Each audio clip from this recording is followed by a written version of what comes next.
Good evening and welcome to the Imperial Court of New York Transgender Day of Remembrance commemoration.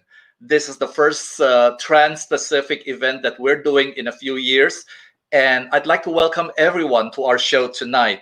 I may not be able to see you, and I probably will not be able to follow the chat that's going on, but I do want to thank you so much for joining us. This is a really important day to commemorate our transgender community. The Transgender Day of Remembrance was started in 1999 by transgender advocate Gwendolyn Ann Smith as a vigil to honor the memory of Rita Hester, who was killed the year before in San Francisco. So this vigil commemorate all trans people lost to violence and began an important tradition and became the annual Transgender Day of Remembrance. Today, there's probably around 200 or so events, vigil that's going on around the world. Now, for me, this is a little bit even more personal because 3 days ago, I lost a friend to domestic violence. My friend, Uni Carey Herrera, was a beautiful young trans woman from Cuba who I know for about 10 years when I was living in Los Angeles. Uni was a consummate pageant queen with multiple titles to her name. She also performed in various clubs and bars and for charity all over the country. And she does advocacy work for the trans community as well. Unfortunately, 3 days ago, Uni was stabbed 36 times by her live-in boyfriend. He is now in custody and has confessed to the crime. This is why we commemorate the Transgender Day of Remembrance. This is why we need to say their names. Uni Carey Herrera. So thank you for joining us. At this time, I'd like to introduce to you the reigning monarchs of the Imperial Court of New York, Emperor Graham the Cracker and Empress Madeline Keith. Hello there. How are you both doing tonight? Good evening, Your Majesty. Good evening, and welcome to the show. I wanted to just get your views about the importance of a day like this. Well, having so many trans friends that I know I've personally lost over the years, it's very important to remember them, to remember the needless and senseless ways that we lose some of our brothers and sisters, and to make sure people don't forget that other people need to stand up, support them, and help them. Emperor? Transgender Day of Remembrance 2020 honors those who died between October 1st, 2019 and September 30th, 2020. For that period, 47 lives were taken in the United States that we know of. And worldwide, 386 people died. This includes death by violence, by self-harm, those who died in ways yet to be determined, and sadly this year, from COVID-19. Yes. It's just horrifying. And that's very true. Trans violence are especially widespread in Latin America, specifically against trans women of color. As our Emperor Graham said, these are just the known cases. Many crimes actually go unreported, and far too often the victims are misgendered, sometimes intentionally by law enforcement, and sadly, sometimes by family members. These are not just statistics, they are real human beings deserving of the respect and the right to live their authentic lives. And tonight we are going to be reading the names of those we have lost. These are primarily trans people who have lost their lives in the past year. And Empress Madeline, would you start us off by honoring these lives by reading some of these names? Of course. On September the 28th, 2020, Mia Green, 29, from Philadelphia, Pennsylvania. September the 19th, 2020, Arian Burnett, 37, Independence, Missouri. September the 15th, 2020, Gia Valentina Romanaldo Rodriguez, 46, from Miami, Florida. September 7th, Isabella Mia Lofton, 21, from Brooklyn, New York. August 31st, 2020, Ellie Chi, 23, from the Bronx, New York. August 26, 2020, Shelley Lynn Rose, 16. August 13th, 2020, Key Sam, 24, from Lafayette, Louisiana. On July 28, 2020, Aja Raquel Roan Spears, Rocky Road, 32, from Portland, Oregon. July 27th, 2020, Trisha Hardy, 24, Baton Rouge, Louisiana. July 26, 2020, Tiffany Harris, also DRH OVA, 32, the Bronx, New York. So these are just some of the names of people that we have lost in the past year here in the United States. We're going to be reading more names of these friends of ours.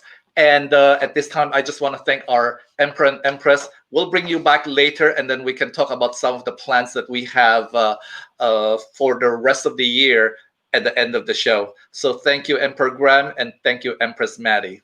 Thank you for inviting us. Thank you. At this time, I'd like to invite a good friend of mine to start us off, all the way from Hawaii. Let's bring in Empress Daniel Logan. Hello, Empress. How are you? Aloha, Empress Coco. I'm wonderful. How are you today? Good. I just really want to thank you for being able to join us today, especially because of your work with the International Court Council. I know you do a lot of advocacy work, and you post important information for all of us on the website. But let's start off by understanding what this community is about. So why don't we, the transgender word was not around during my days. We don't have that word. So when this word came around, it's a big word and it's a large umbrella. So who comes under this umbrella? Basically, the trans umbrella encompasses everyone who does not identify with the gender that they were assigned at birth. It may be through gender identity or gender expression. So, so would drag queens fall under this umbrella as well, or cross dressers, or, Most definitely. most Drag definitely. queens and cross dressers are under the trans umbrella. So now, do we just assume that they are transgender, or is something that they have to self-identify? Well, there's really, you can't force anything on anyone. Some drag queens do identify as transgender. Some will say, no, that's not me. I don't identify that way. It's up to everyone how they want to identify. And it's very important that we keep in mind that there's no one right way to be transgender. Everyone identifies in a different way. So we should just respect people's perspective of how they identify themselves then. This is just, Most definitely. Okay. So how important... It comes down to respect. Yes, exactly. Because for a very long time, the T in GLBT for me just is a token.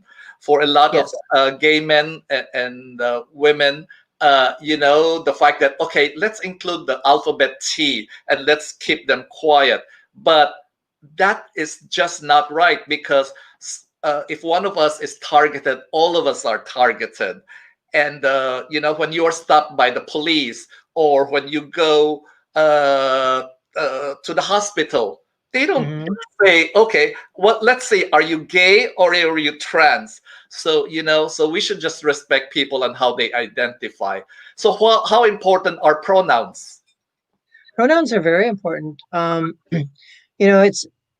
are the most hurtful thing to a trans person. By someone not respecting your pronouns, that is one of the largest ways that you can hurt a trans person. If you really want to help a trans person, and if you really don't know how to approach the pronoun issue, just be honest and ask a trans person, what pronouns would you prefer I use? Mm-hmm. Or just listen, see how they refer to themselves. Yeah, for me, the way I approach it, I don't usually ask what is your preferred pronouns, because sometimes it's not a preference. I would sometimes just ask what is your pronoun, and don't be afraid to ask. Asking is educating. So Yes. because sometimes for non-binary person, it's hard to be pigeonholed into a pronoun. How do you think one should approach that? Again, it's you have to learn, you have to listen to that person, listen to how they refer to themselves, and be honest, ask the person, say, I don't know. Ask them to educate you. Is it appropriate to sometimes go by the way they present themselves Yes, at a given you can do time? that as well. Uh-huh. And everyone has something that they carry with them every day that is the greatest tool to educate themselves with, and that is the cell phone. You can look up so many things and educate yourself. And then you can also kindly ask someone, hey, is this how you feel? Am I doing the right thing here? Well, so tell us about some of the do's and don'ts when you are interacting with a trans person, because sometimes some gay men might think it's funny, and sometimes it's just out of curiosity, Yeah. and Yeah. they would say to someone who have had surgery and says, "Oh, can I see it?" Is that Yes. appropriate? Yeah. No, that's very inappropriate. First of all, it's no one's business. Um, you don't have the right to touch another person. You don't have a right to ask, have you transitioned? Um, it's really not appropriate to ask, do you want to transition? Some people will choose to medically transition, some people won't. And it's not everyone's business to know. Um, it's that person's personal journey, and it needs to stay that person's personal journey. It's not for everyone's knowledge. And It's touching people is just not something that you should do. Asking to see things, asking to feel things, that's very inappropriate. um okay, and you said earlier that the cell phone is such an important tool, but whose job is it to educate people about transgender? Basically, it is the person that wants the knowledge. It's the person that wants to ask the questions. It's your job to find out the information. um I'm the type of person that I will answer your questions. I will help you find that knowledge. There are people that don't want to teach you. They don't feel that it's their job to teach you. But if I don't teach you, you're not going to know how to treat me. You're not going to know how to treat my community. Um, so I'm one of the people that will gladly provide that education for you. So, what would you say to a young transgender person, whether male or female, and what give them some tips or helpful hints, especially if they're young, and what should they do? Who should they go to for help? They should go to the elders of their community. They should go to the people that they respect in their community. They should go to the people that have paved the way. The people who've been through this, who've been fighting for our rights for years. People like me, people like you, people who can put them in touch with services, their local LGBT center. There's several organizations and several services within our local communities that we can refer people to. And, you know, any advocate in your community is going to have a list of those services. Just like a young person, whether they're gay, lesbian, bisexual, or transgender, it's always difficult to come out. And I'm very proud of young people who come out early. Yes. However, I also would like to offer an advice of caution. If you're really young and you're really still living at home, running away from home is not always the answer unless you're thrown out, because too many of the young kids end up in the street. They're homeless, and then they get into all sorts of situations that should not be experienced by younger people. What do you think about that? I think everyone needs to think before they act. They need to think of the consequences. You know, it may be hard at home, but it's going to be harder in the streets. You know, there's counseling services for the family as well. You know, these things are not easy for an entire family to deal with. The entire family may need to go to counseling to deal with something like this, to learn how to deal with a trans child, or a trans sibling, something, you know. But there's services out there to help everyone, So, and I encourage people to get that help. so as a parting word, I would really would like to say to the young people out there, you know, as Daniel said, sometimes it's hard to stay at home because you're not being treated well, but it truly is much harder out there. There are too many people preying on young people. We hope you are not one of them. So, parting words from you, Empress Danielle. Stay the course, fight the fight. You know, it's excuse me. 30 years ago, I didn't think that we would ever see a president-elect thank us in a victory speech. It's taken 30 years, but we're being recognized. You know, it's slowly but surely we are coming into our own. We're coming into our own right. You know, it may take another 30 years, but the path is there. The path, we're fighting the good fight, and we're being recognized. So it can only get better from here. Thank you so much. And again, I appreciate you joining us here tonight, all the way from Hawaii. Aloha. Thank you for having me. Thank you so much. I hope I'll see you soon. I do too. Thank you. So I'm not sure if our next guest is in the green room. If she's in the green room, Egypt, we can patch her in. Otherwise, we'll go to the reading of names. So I will just be surprised who my tech person will patch in.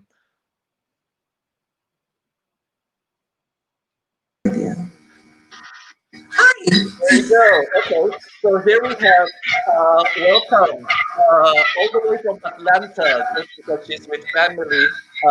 Princess Sugar Be Real is still with us. Sugar, what does today mean to you? Well, the as an ally and doing volunteer work in the LGBT community for the past 30 plus years, I've always believed in human rights and believe that everyone has the right to live their true, authentic self. So while this is a sad occasion, we are here to celebrate their spirits and their energies of all of our trans family that have now gone on to the Rainbow Bridge, as they call it. So with that being said, I will now read the names. I have to put on my glasses. And I've tried to read this several times without crying. It just doesn't work. So I will try again. July 13th, 2020, Marilyn Monroe Kazans, age 22, Raleigh, California. July 6th, 2020, Angel Martinez Gomez, age 42, Santa Monica, California. July 4th, Summer Taylor, age 24, Seattle, Washington. July 3rd, Bree Black, age 27, Palomento Beach, Florida. Shaky Peters, age 32, Indiana. Sorry. June 30th, Dea McCarthy, age 28, Baton Rouge, Louisiana. June 30th, Marcy Mack, age 22, Oak Cliff, Dallas, Texas. June 30th, 2020, Tatiana Hall, age 22. A lot of life to live, sorry. Philadelphia, Pennsylvania. June 25th, Brayla Stone, age 17. Sherwood, Arkansas. This is so this is so heartbreaking because some of these people are, as you said, terribly young with a full life ahead of them. So that's why it's important that we honor their lives. I thank Yes. you, Empress Sugar Be Real, for joining us. I thank you for all the work that you do, and I hope to see you soon. I hope to see you soon too. Have a good Thanksgiving, everyone. Thank you. So, like I said, I'm not sure if our originally scheduled speaker is in the room or not. If she's not yet in the room, I'm going to bring back our next panelist. She's a member of the Imperial Court of New York, the Grand Duchess Fran. Fran, are you there? Yes, Hi, I Fran, am. how are you? Hi, very good. How are you? I'm good, and I thank you for glad to joining be us today. What does the Transgender Day of Remembrance mean to you? Well, as we look back with sadness and respect and remember what's happened, I also use this day as a way to look forward with positivity and to be inspired and inspire others to show more kindness and respect and fairness. And I use a story. I often go back in my own life. I'm living 10 years. It'll be 10 years on January 1st as a full-time female transgender. But I've been cross-dressing since the age of 8, 9 years old. And I was very hesitant. I lived in secret. I cross-dressed in secret. I even got married to a woman. Built a life, had a daughter, career, lived as a man, first as a boy and then as a man, but quite unhappy that I wasn't living my authentic self. And so finally I came to terms with that. I would go out weekends and would go to organizations and had friends and would go out clubbing and leading a pretty fun type of trans life, but during the day in my regular life, I felt very secretive and dishonest till finally, influenced by other people and friends helping me, I transitioned to full-time female.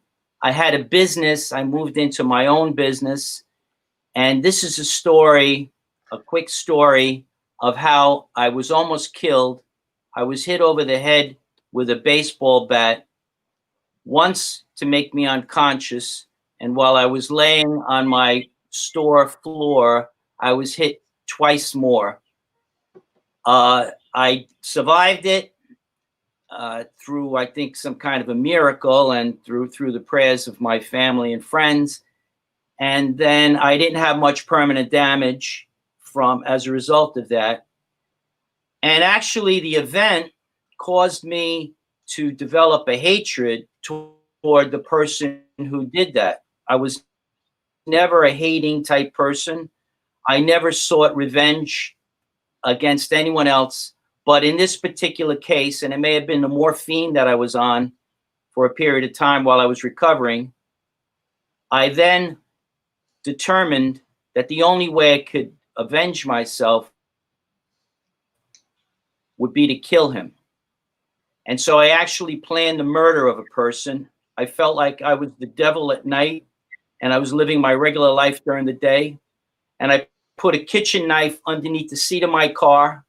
And every night for 6 or 7 nights, I went out visiting the drug rehab centers in my town and neighboring towns because I believed that nobody hated me because I was very androgynous looking at the time. I wasn't out in public that when this happened, but I looked androgynous and this was a hate crime.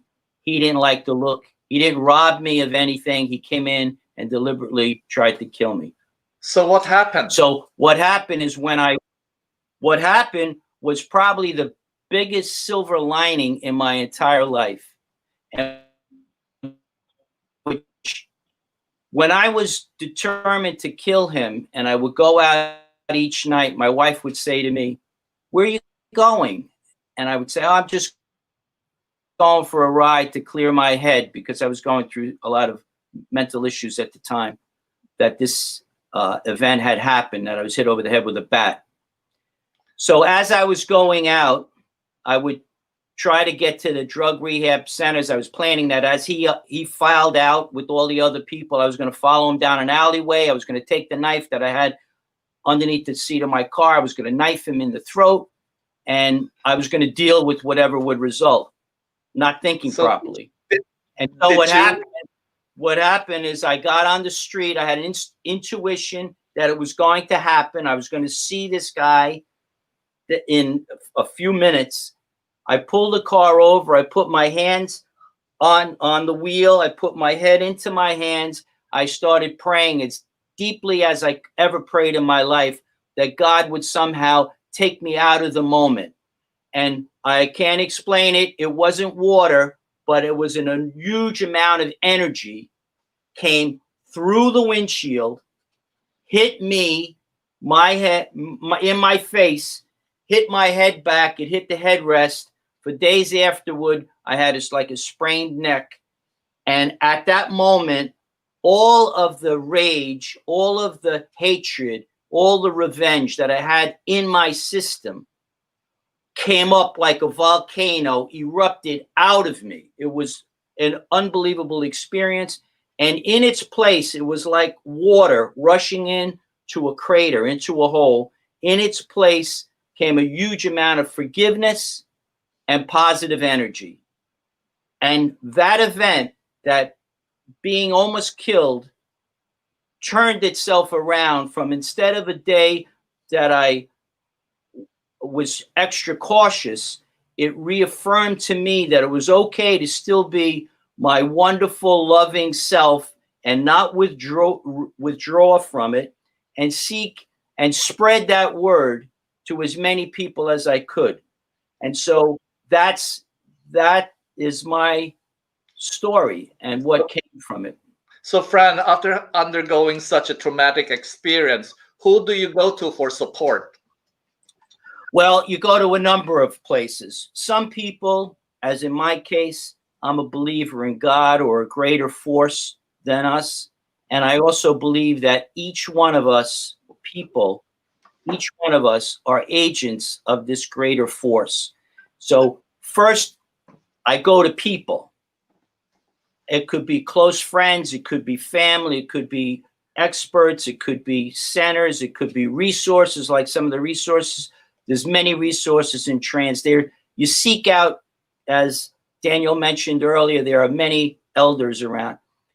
You first start with your family. And what I found is not being self-expressed enough with my own family growing up, because I grew up in an Italian-American, very prejudicial environment. If I was better expressed with them, I might have transitioned 30 years ago rather than 10 years ago. So number one is with people and God also. And then also the community. There are many people within the community, and you can get a lot of that information from social media and stuff. But as Daniel mentioned, LGBT centers. I was on the board of an LGBT center in White Plains, New York. We help many, many trans people. And so just reach around. But the most important thing is to get yourself expressed, not to feel guilty about anything. You're your own beautiful being, and just keep expressing yourself. And you are truly a beautiful being. And I thank you for sharing your experience with us about how you're able to turn it around and have a beautiful life right now. I thank you for all the things that you do in the trans community. Thank you, Fran. Thank you. Thank you so much, Coco. And thank you all. And thanks to the court. And the court is an example of an LGBT organization that's mostly L and G. And even though my brother was gay, I didn't really have that many close friends who were gay. I had many who were trans or cross-dressing and stuff. And the court has helped me greatly in better understanding that community as well. So thank you. And tonight you have gained even more friends. Again, thank you, Fran. Thank you. Thank you so much. at this time, I just want to bring in another member of the court, Imperial Court of New York. She's actually just joined us a year ago. So let us bring in the Baroness, Dolores Vega. Hello, Dolores. How are you? Hi, Coco. How are you?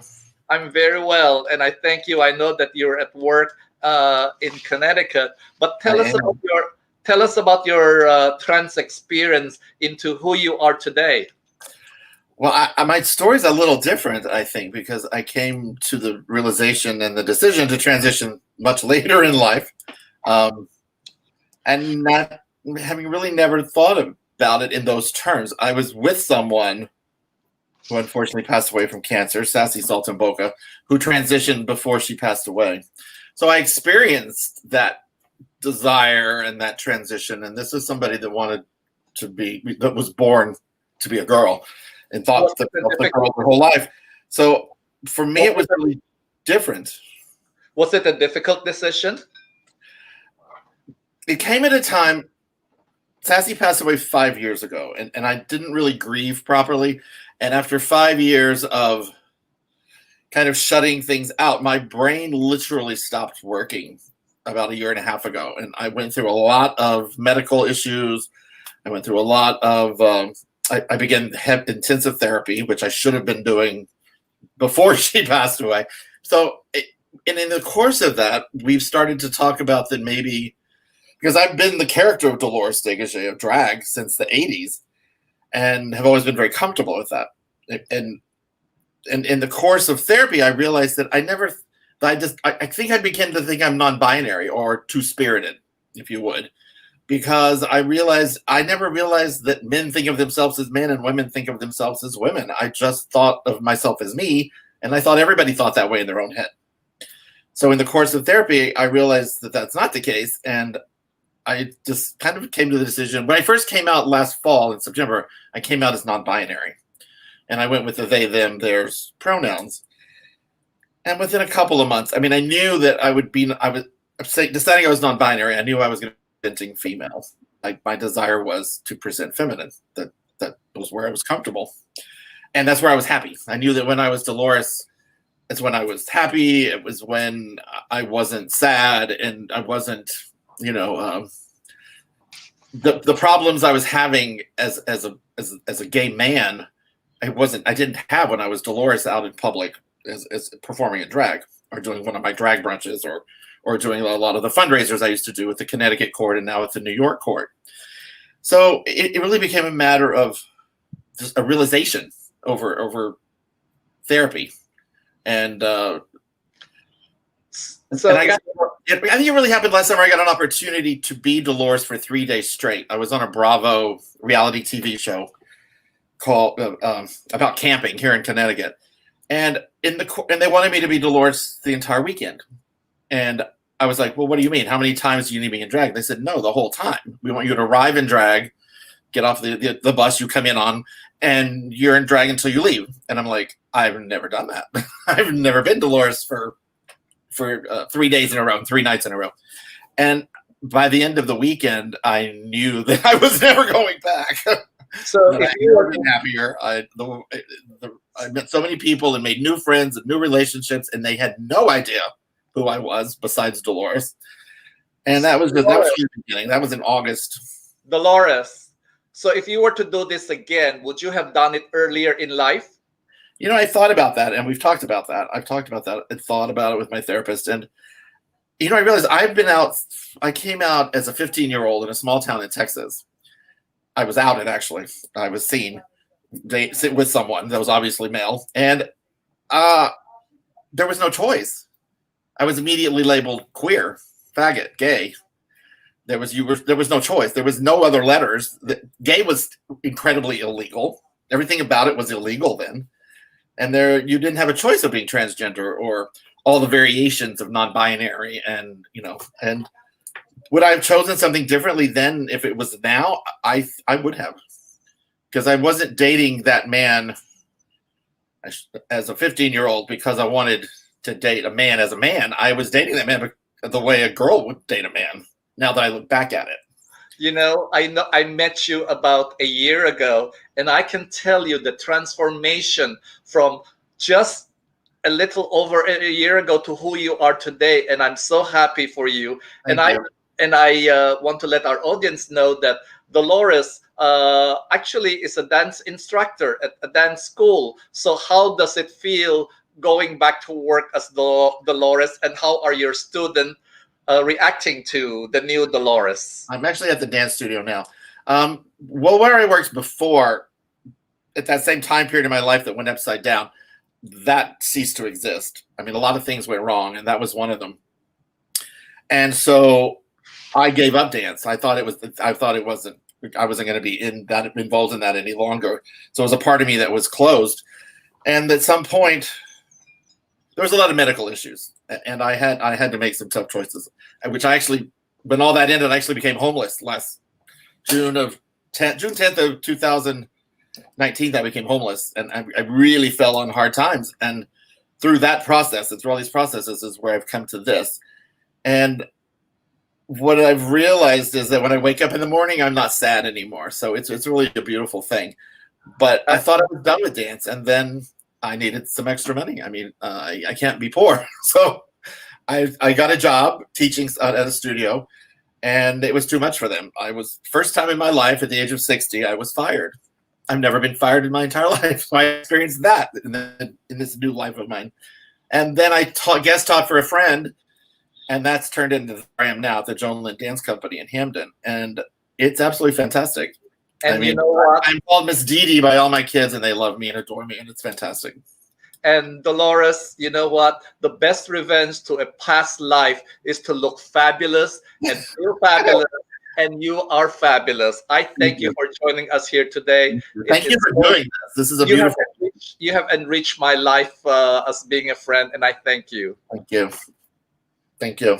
Thank you so much. Yeah, thank you for doing this. It's a beautiful way to do remembrance. Thank you. And now I'd like to introduce to you a really good, he's more than a friend, he is family.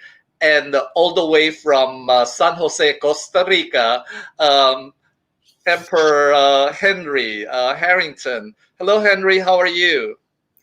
Good evening, everyone.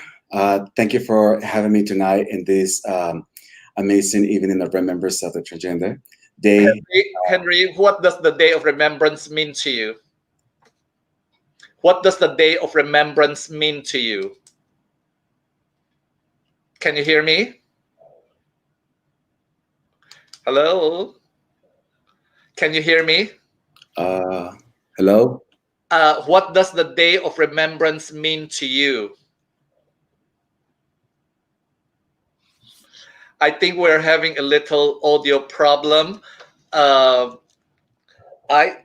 If you all bear with me, sometimes when I look down, it's because I'm on the phone communicating with people. I'm just gonna text Henry.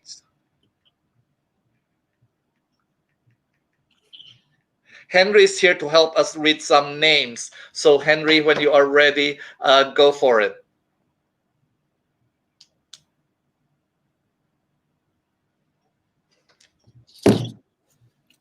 Okay, can you hear me now? Go ahead. Yeah, you were asking before about what was the meaning of the Day of Remembrance. Well, for that day signifies the day of many beautiful souls that have lost their life due to the transphobia. And there's something that we all need to be concerned every single day of our life. It's a fight that we don't stop, and we need to keep moving on and try to find the right ways how can incorporate laws and other things to protect our dear fellow members from the trans community. Can you go ahead and read some of the names so that we can commemorate their lives? Sure. As follow. June 13, 2020, Brian Powers, Eagle, Akron, Ohio. June 9, 2020, Remy Fels, 27, Philadelphia, Pennsylvania.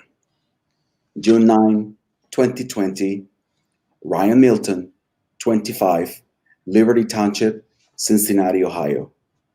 June 6, Enain Amnon, 16 to 20 years old, Chicago, Illinois. May 31st through 2020, Selena Reyes Hernandez, 37, Marquette Park, Chicago, Illinois.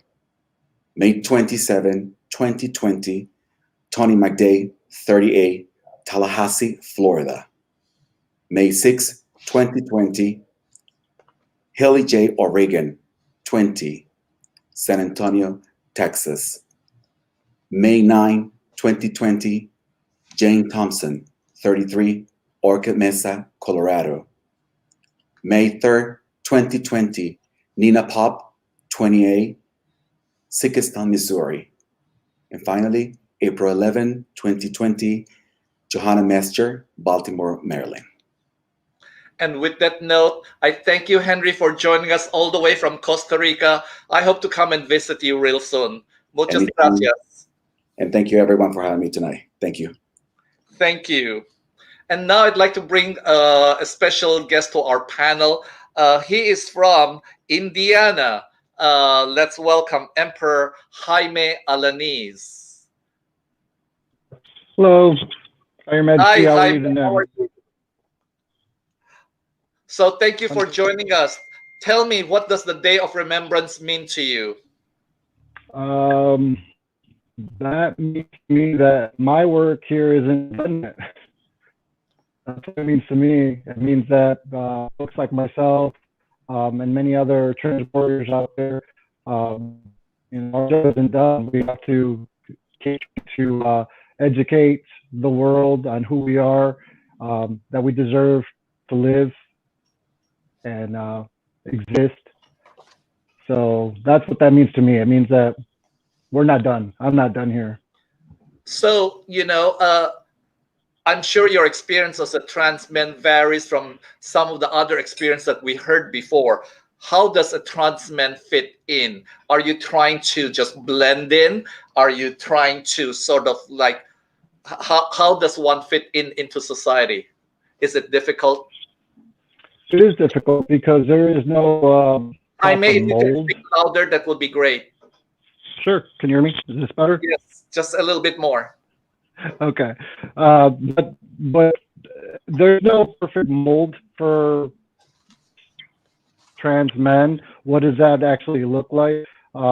There's so many variations of men, right? There's masculine men, there's feminine men, there's just, such a huge variety of what the man looks like. So for trans men, it is very hard for us to fit in because there is no mold that we perfectly fit into. So some trans men, when they start transitioning, some of us go into what's called a stealth life, meaning we just flow so well that no one ever questions us. No wonder who we are.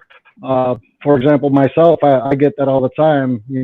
I get all the people always say that I would have never imagined. I would have never thought you were trans because I look like the average guy out there walking the streets. So it is very hard for us to try to find a place for us in the world because we don't know what that is. There is no perfect man or person or masculine. There is most being very different than female. I completely understand. I completely understand because the first time I met you, I did not know you were a trans man. You were just Jaime to me. But tell us also, the stereotype sometimes people have of a trans man as opposed to a lesbian. There's a big difference between identity and preference. Sometimes people just assume if you're a trans man, you want to become straight, and but it really is not always that way, is it? Sometimes you're attracted to different type of people. Yeah, you're absolutely correct. There is a huge difference between sexual, which is who you're sexually attracted to, versus identity. You know, this is sexuality whatsoever. You know, so there's a huge, huge stigma and stereotype. You know, for the many men that I have met over Grindr and many other apps, the first thing they always say is, "Well, if you were a woman, then why did you become a man? If you're just trying to be with a man, you should have just stayed a woman." That have to do with anything. This is my gender, my sexuality, and identity are totally different things. So that is very much one thing that we get stigmatized with all the time. Everyone assumes I'm a straight man. Little they know I'm a very flamboyant gay man. But you know, again, it's just the assumption. Everybody just assumes if you transition, this is who you are. For example, I have a very gorgeous, beautiful wife who's a trans woman. Does that mean that she is a straight woman? Absolutely not. It's her preference. Again, gender and gender identity are two totally different things. You know, you'd have to ask her how she identifies in that sense. But you know, there's a million labels out there. We don't like to put labels on ourselves or put ourselves in boxes. But absolutely, there's two very different things there, and you know, people need to become a little more educated. And I will go off of what Danielle said. Absolutely, everybody has a computer literally in their hand in the form of a phone. Educate yourself. Educate yourself. If you want to know the difference, there's sexuality and there's identity. Two totally different words, two totally different meanings. And for those of you that are not aware, Jaime is actually the reigning Mr. Indiana Leather. So congratulations on that. Thank you. Was it difficult winning that title? Because sometimes even in the leather community, there is sometimes discrimination against trans men. Well, it wasn't difficult to win it. It was more my nerves. And flamboyantly fabulous. Yeah. No, it wasn't difficult to win because I ran unopposed, so it wasn't difficult for me. But is it a challenge? Is it a challenge? Absolutely. I'm the first trans man to hold the title here in the state of Indiana as Mr. Indiana Leather. There's also our MX title holder, which is Titan. They are my counterpart to our titles. So again, yes, our Mr. IML right now, he is the first trans man to become Mr. IML. So again, you know, we trans men are within our community, as are all trans folks. Whether gender non-conforming, non-binary, trans women, trans men, everybody's making huge strides to make sure that we're seen and we're people know that we're here. So was it difficult? Like I said, I ran. So how difficult was it? It was more myself. It was battling myself because it was my nerves. But I knew that there was more at stake to that. I knew that I would be the first trans man to hold this title if I won.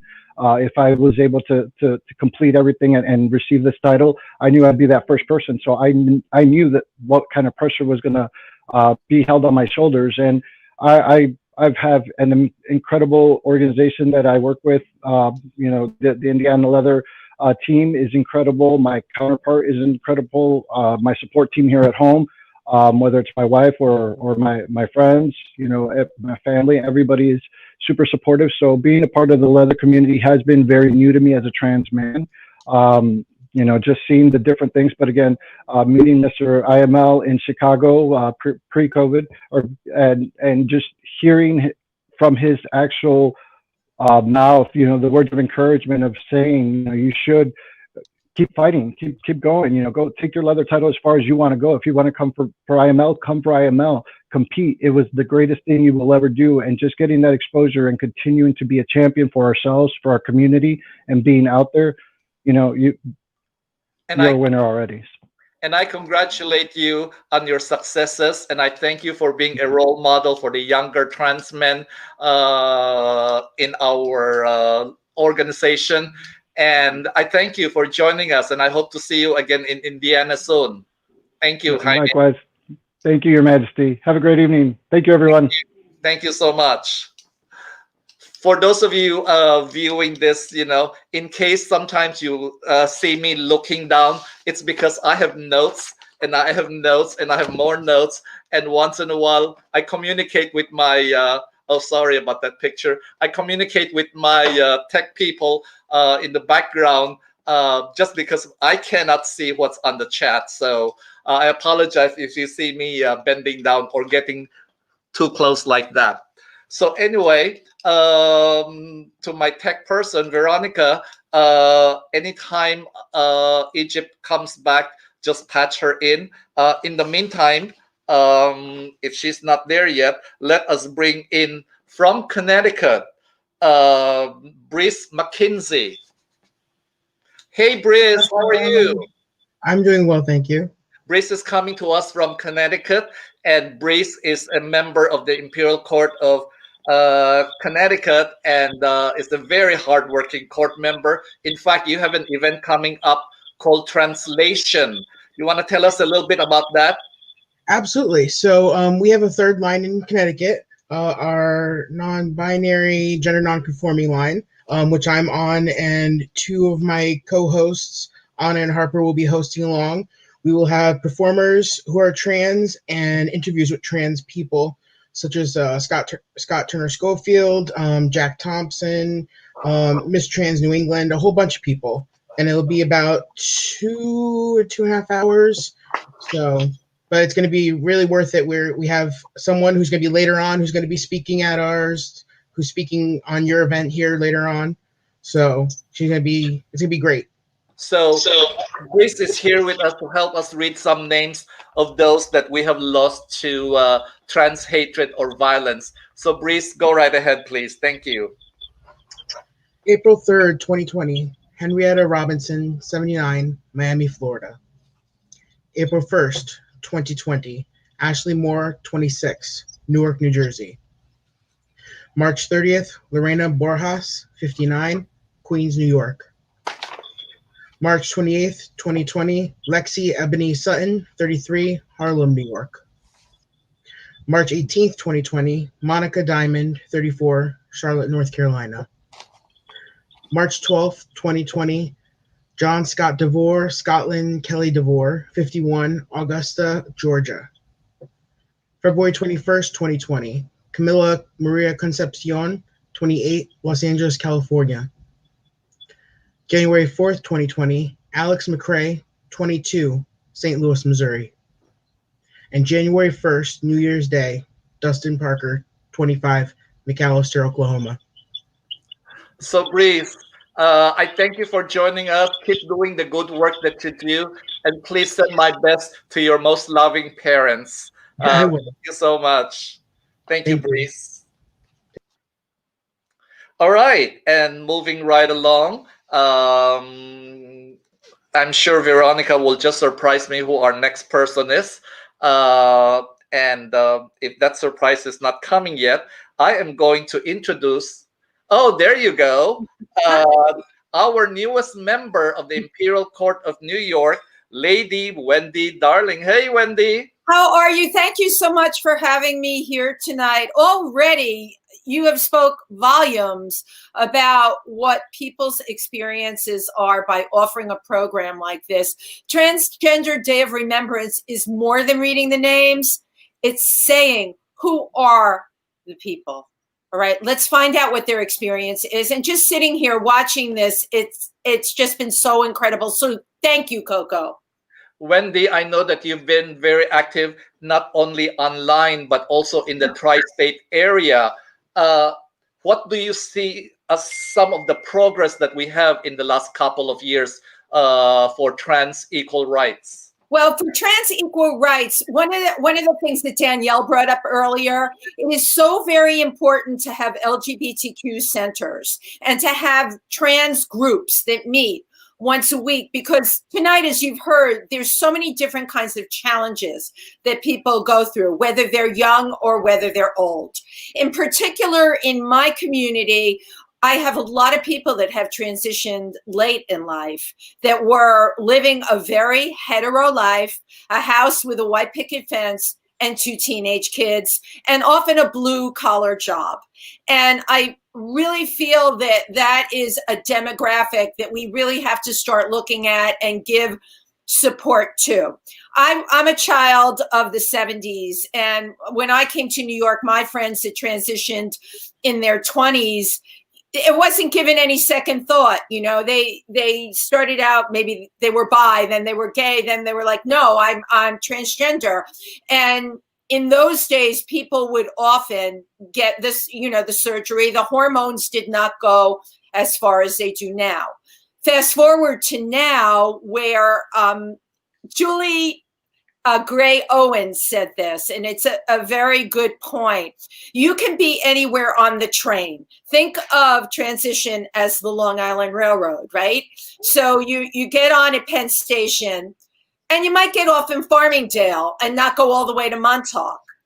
But it's a great analogy. Some people go all the way to Montauk. Some people may get to Montauk and then decide, you know, maybe I should have gotten off in Baldwin. But the reason I like this analogy so much is we are lacking, I feel, in educating the public. And that is one of the things with my organization, which is called Triversity. That's one of the things that we really try and do. We try and do that outreach. Now, you started out this conversation by saying to me, what progress have I seen? So I don't have to tell you, the last 4 years of this administration was just absolutely the worst. I can't go through every single thing that was rolled back, but we all know how many of them were. All right. But I am an eternal optimist. Let's look forward. You know, we have a brand new administration, and now I think we can really move and shake. Right? Right? You agree? I totally agree, because, you know, we saw so many, as you said, rollback, like the use of the bathroom in schools, teaching gay history in school, or even trans in the military. However, we should also commend a lot of the local state governments, because in California, in New Jersey, in New York, and many other places have made it easier for someone to legally change their name. And then also, most recently, because of the work of a New York court member, Babs Sipperstein, who there is a law in New Jersey that was signed last year, went into effect last year, that made it easier for trans people to change their gender marker. Yes, the gender marker. That's absolutely huge. Many people are not aware there's states like Tennessee. Why am I not surprised? You can't do that. You absolutely can't do that. And then if you have the surgery, okay, that's not even enough for a lot of the other things. So we have a lot of work to do in this country. But I personally believe, you know, we're all up for it. We can do it now. Listen, this is what most recently happened. This was in the last couple of days. They used to, if someone had a name change in New Jersey, you were outed. Your name went in the paper. Your name went in the paper for everybody to see. That just ended. Okay. And that happened now. So I fully believe going forward, you know what? It's a wide open road. I have to tell you, had the election turned out differently, I wouldn't be sitting here saying that. I wouldn't. I'd probably have a bag over my head and want to just cry. Exactly. The requirement for name change or gender marker change has been relaxed in many places, that surgery is not required. And not only that, you don't require a letter from a psychologist to say, yes, you're allowed to change. You know, that's huge. So there is a lot of work to be done. And what are some of the agencies that we can look for help? Because I know I am a big supporter of the Transgender Law Center. I know the Transgender Law Center. My organization, we service the tri-state area. It's called Triversity. We are online. It's called Triversity Center. We're on Facebook. We offer, if we can't help you solve what you need, we have a lot of really great referrals. And again, we service New York, New Jersey, and Pennsylvania. And we're privy to a lot of the new things that are starting to change. But the one thing, Coco, I personally am adamant about, and every single person that has been on the show tonight and has spoken and who's watching, we've really got to educate the public. All right. Most people in the United States of America, their idea of transition was Caitlyn Jenner. We're a reality show culture, and that's not going to fly going forward. So how do we do this? Okay. LGBTQ organizations, they should all have support groups. They should bring in speakers. I do a show on Sunday night. It's called Triversity Talk. It encompasses any of the letters LGBTQ. But one of the people I brought on, besides Francisco, who's always an amazing guest, I had on a nurse, Holly Lorca, who is a nurse in the transition part of the hospital out of Texas. She couldn't say what hospital it was because things are crazy, but she went through the surgery and what the recovery is. People have so many questions, and any of us involved in this need to be able to answer that. I think, you know, Danielle said it, you have to look at your phone. We all have phones. We can Google absolutely anything, anytime. There is a lot of work to be done, and truly, you know, it is by asking questions, it is by being out there, and we would love to see you at Triversity Talk. So, Wendy, thank you for joining us tonight. Okay, bye-bye. Bye, thank you. Thank you. Thank you so much. We're going towards the end of our show, but before we do that, I'd like to bring in from Hamilton, Ontario, Canada, one of our dear friends, Taylor Davis. Hey, Tay. Hello. How are you? I'm good, thank you. Taylor, I am so impressed with you. I know I don't know you that well, but I've seen you post stuff on Facebook. You are an important part of my education by your willingness to ask questions, by your willingness to challenge authority or opinion. So thank you for doing that. What does the Transgender Day of Remembrance mean to you? Obviously it's a day to memorialize our lost, but it's really about a day also of celebrating our strengths, our ability to, even in those short period of times, to live our authentic life. And for many of these people, to say their name one last time. A lot of our lost brothers and sisters were pushed aside by their family and left aside and left adrift in the world. And they claimed their identity, they claimed their name, but nobody else is going to say their name once they're gone. So we need to keep saying their names, keep remembering them. I completely agree, because there has been a couple of times when I was living in California that a trans woman passed away, and when the family came pick up the body at the funeral, they dressed her back as a man. Yes. And that is really sad. And you're here to help us read some names. The names that we are reading tonight are mostly from the United States. So Taylor's going to help us read some more names. Taylor, go ahead. Thank you. I'm sorry, I'm doing this off my phone. I don't have a printer. That's okay. December 29th, 2019. Mia Penny, 26, Washington, D.C. December 19th, 2019. Yahira Nesby, 33, Brooklyn, New York. December 18th, 2019. Alice Carter, also known as Baby Alice, 35, Washington, D.C. December 10th, 2019. Angel Rose Garcia, 21, Hyattsville, Maryland. December 7th, 2019. Nikki Kunahazen, 17, Larch Mountain, Oregon. October 14th, 2019. Brianna Beebe Hill, 30, Kansas City, Missouri. October 11th, 2019.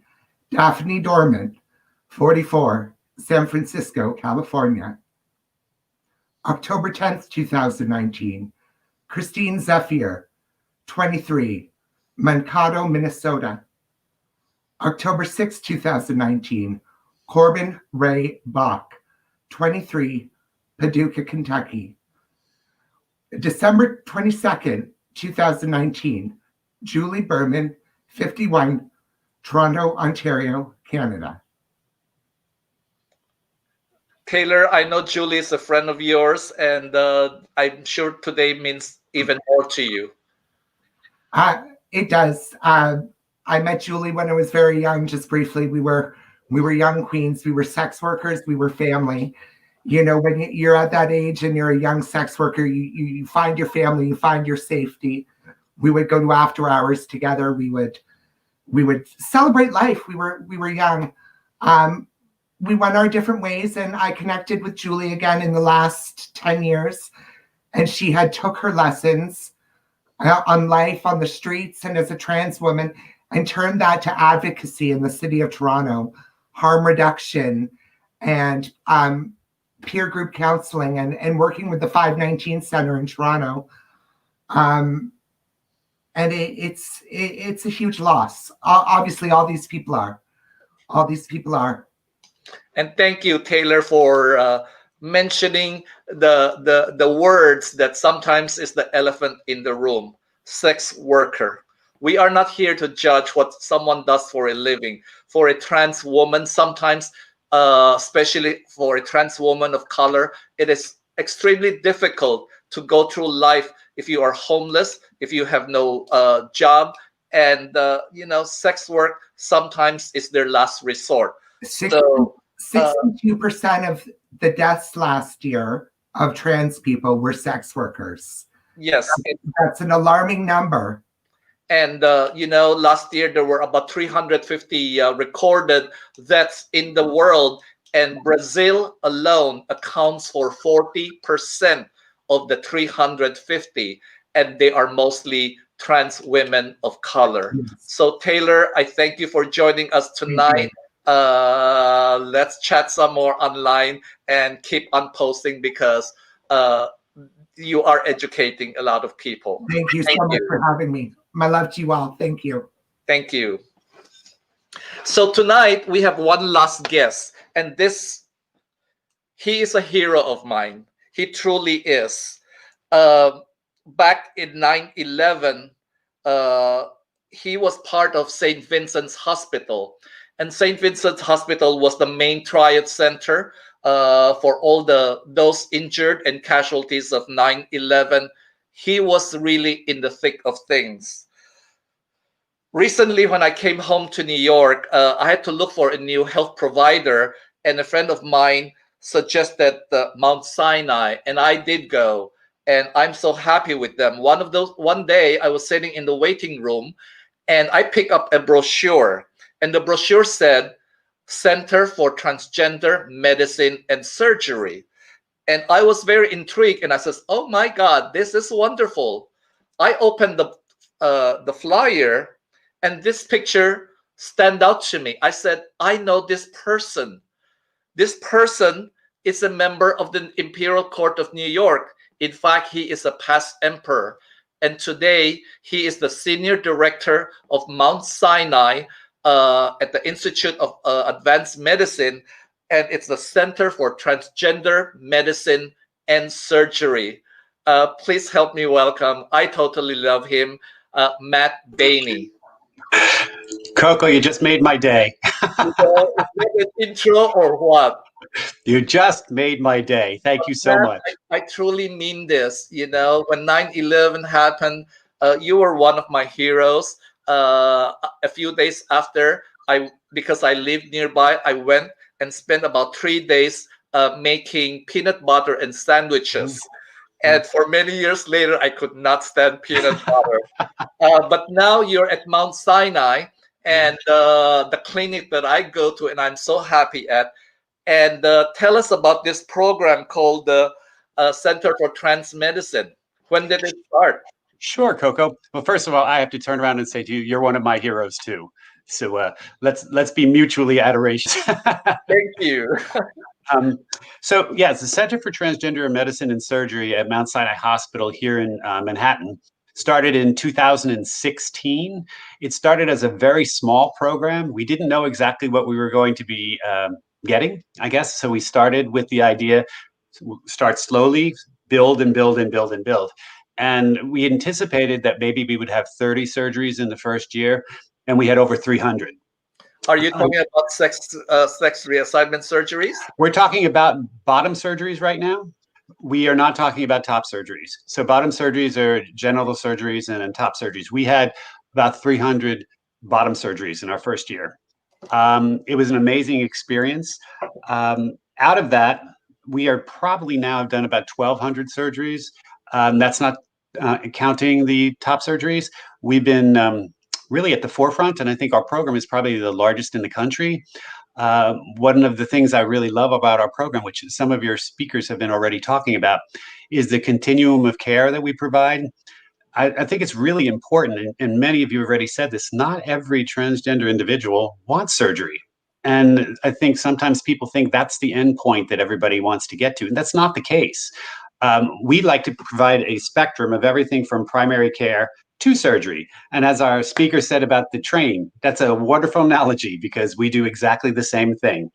But did you have to recruit or retrain personnel to for trans-sensitive issues and stuff like that?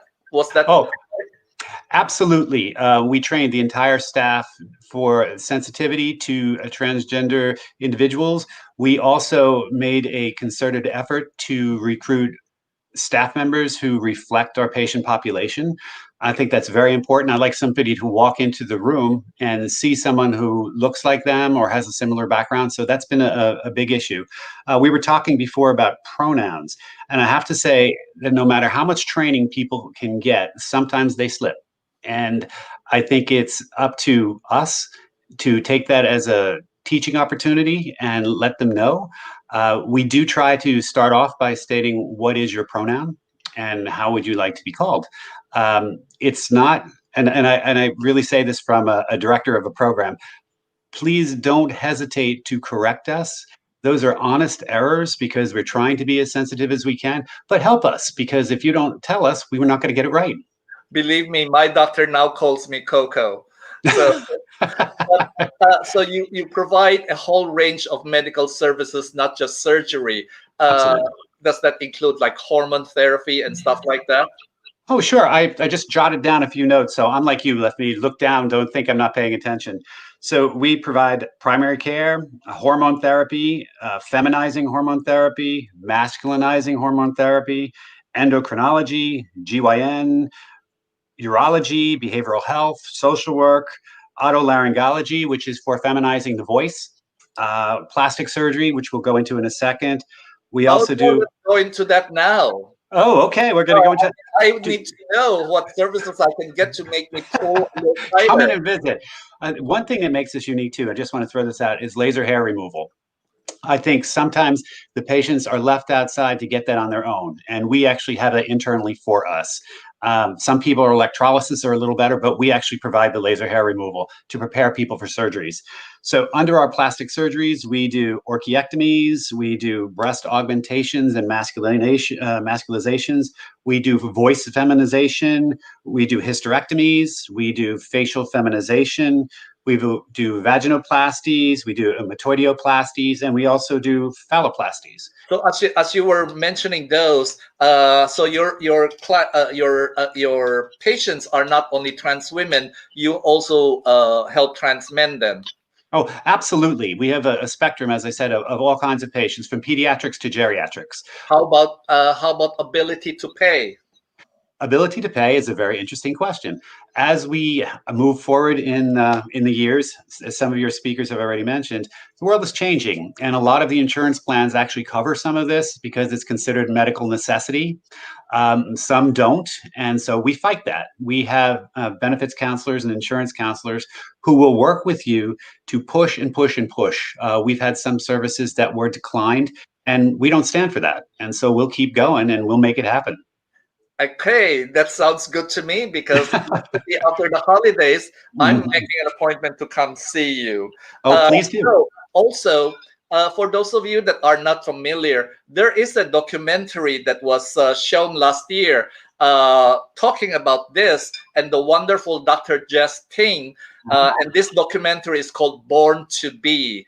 And right now it's actually streaming on filmforum.org. And you want to tell us a little bit more about this wonderful documentary? Sure. So the documentary is basically following a patient through the different services that are done. It's also pretty much reflecting what our service is all about. Dr. Ting is one of our top surgeons in this area, and he explained all along the way, both to the patient as well as to the camera, what was going on, what the expectations could be, both pre-op and post-op. It was done really not so much on a medical level, but it was really on a level whereby the common person could understand it. And I thought that was super important, because we don't need a lecture about medical services through an academic medical center. We need something that we can actually understand. And that's what I thought was so beautiful about that film. And again, for those people that are interested in this film, and it features the Center for Transgender Medicine, it's called Born to Be. It's streaming at filmforum.org. Matt, is there anything I didn't ask you that you think that our viewers need to know? Well, I would say, and I'll share this with Coco later, and she can blast this out to everybody here about our webpage, as well as a way to get in touch with us. Our program is completely domestic and international. Actually, I don't know whether you can see it. It's actually at the banner below. We put the website in there too. So perfect. Our program covers the entire United States, and it's also international. Through the magic of telemedicine, we can do some preoperative workups. So you don't necessarily have to come to New York City to get your surgeries done. But we also can do consults for everything else from endocrinology to voice surgeries. We're open. We're as sensitive as we possibly can. We have a track record that's successful. And I really feel that we have a unique product that serves the population that I am most interested in and I want to help, which is the LGBT population. So if we can't get you what you need, just like the person from Triversity, which I really loved, and I'm going to contact her, if we can't get you what you need, we'll help you find it. And that's important to us. We're here to serve. And Matt, I really thank you. I truly meant it when I said that you were my hero, because of the things that you do in your private life that most of us in the court system do not know about, and how many lives you have helped change. And so I thank you so much. And let's have lunch sometime soon. I would absolutely love that, Coco. Yes. And I say congratulations to everybody on the show. Wait, perfect. Let's remind everyone also, Matt was also the reigning homecoming queen of Cherry Grove Fire Island. Absolutely. Yes. I was the reigning queen. IKEA, the Viking Empress, horns and all. It was absolutely the best time ever. You were beautiful, and you're beautiful tonight. And I thank you again, and thank you for bringing this event to a high note of hope and solutions for a lot of people out there. It's my pleasure, Coco. And as I said, please get in touch with us for any questions or concerns. We are always here to help. And even if your doctors have some questions or concerns to treat you, come to us and we'll see what we can do for helping you out. We really want to. Thank you again, Matt. Matt Bainey, everyone, Senior Director of Mount Sinai Center of Transgender Medicine and Surgery. Thanks for doing this, Coco. It's beautiful. Thank you, everybody. I would like to say thank you to all of our panelists, too many to name today, but for sharing with us their personal experience. But before we say goodbye, let's just bring back our reigning monarchs, Emperor Graham and Empress Maddie. And before I turn over to you, I just really want to say thank you to everyone for making today happen, especially the person behind the camera that made sure the program actually happened. Veronica Blake, you are godsend. You are a genius. I owe my whole life to you, and more kimchi. So, Emperor and Empress, what do we have in store for us in the next for the holidays? Well, we have a lot of things going on right now. Right now, we have an auction going on. It's going to end on Sunday night, so please check it out. Go to the ICNY web pages. Every month, we're doing an auction, and it's for we're auctioning off things for different organizations.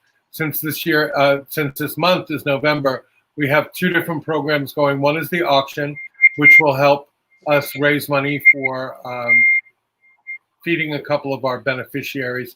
And the other one is for Thursday's Child, which is Long Island based. And we're trying to raise enough money to get some of their many clients some food cards, gift cards to help. We're not going to be able to feed everybody everything, but we can help make their holiday a little easier. The Emperor and I, along with a few of the other court members, will also be helping distribute food for God's Love We Deliver on Thanksgiving Day. And the court will also be taking care of our friends at Trinity Place Shelter. The court of New York is actually supplying their entire Thanksgiving meal, and we're going to bring some extras and stuff to make sure that they're not hungry for a week or 2 afterwards. So we'll be doing a lot of running around on Thanksgiving. We have the election going on. We also have something going on right now. If you missed the original viewing, Virtually Live 2 is still available to see and to enjoy. And that's also helping us raise money for God's Love We Deliver, who is one of our favorite charities for this reign. And I know that all of this information are available on our website as well. And Emperor, a parting words from you on the Day of Remembrance. I want to say that I just thank everyone that participated tonight. I'm seeing wonderful comments coming up on the screen here. I learned a lot tonight, and I'm happy about that. And I learned the importance of resources. And certainly our last speaker, Matt, was one of the people that can help with all the medical stuff. Wendy can help us with all the wonderful stuff that's happening in the tri-state area. And I just wanted to say thank you. Thank you for participating. Thank you for viewing, and remember their names. Yes, and I'd like to thank everyone who participate, especially to the 2 of you. You've been working really hard this past year, despite COVID-19. We're making things work. We're raising good money, and you both look fabulous. But I also wanted to thank Empress Daniel Logan from Hawaii, Emperor Jaime Alanis from Indiana. We would like to thank Empress Sugar Be Real, Emperor Harrington. They're both from New York. Also our panelists that included the Grand Duchess Fran, Lady Wendy Darling, the Baroness Dolores Vega, and unfortunately one of our other panelists, Baroness Egypt LaBeija, was unable to get in the show because she had 2 other shows that she's doing. We were trying to catch her in between at her break, but it didn't work out. But we want to thank her anyway. And we'd like to also remind everyone that those that are viewing, if you enjoyed today's show and think that it's important, please tell your friends about it, because this show will be available in the Imperial Court of New York channel on YouTube. So it'll be available, very shortly, and you can watch this again.